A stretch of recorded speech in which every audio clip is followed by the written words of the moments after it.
of fantasy sports and the impact of overtaxation. Over the last few years, fantasy sports apps have revolutionized how people engage with sports.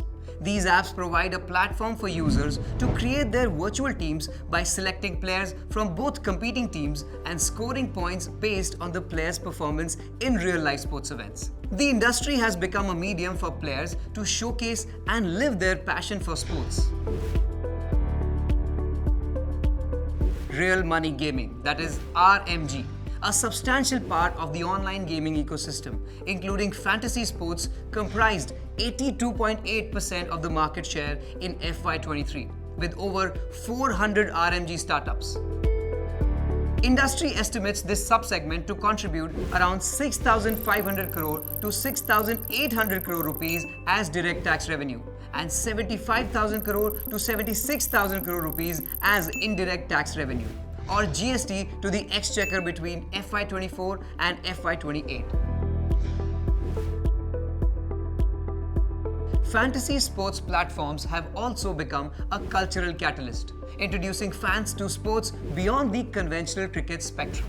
Kabaddi, hockey, women's football, the platform has reshaped sports appetite and broadened viewership, contributing significantly to the overall sports ecosystem.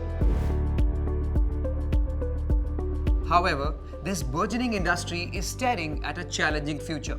In October 2023, the GST Council decided to change the taxation framework for the sector and hike the GST levy to 28% on total deposits, as opposed to the earlier 18% that the industry was paying on its gross gaming revenue. This increased the industry's tax liability by a whopping 350% to 400%, putting much pressure on its operations. According to the industry, this increased tax burden affects companies' cash flows, reducing the company's ability to invest in research, development, and business expansion. The decision will also potentially impact the $2.5 billion of FDI, that is, foreign direct investment, and jeopardize further investments. Despite these changes, the fantasy sports platforms have shown remarkable resilience and have been trying to absorb the tax shocker. Many have tweaked their business models, optimized operations, and even laid off their employees to continue their operations in the new normal.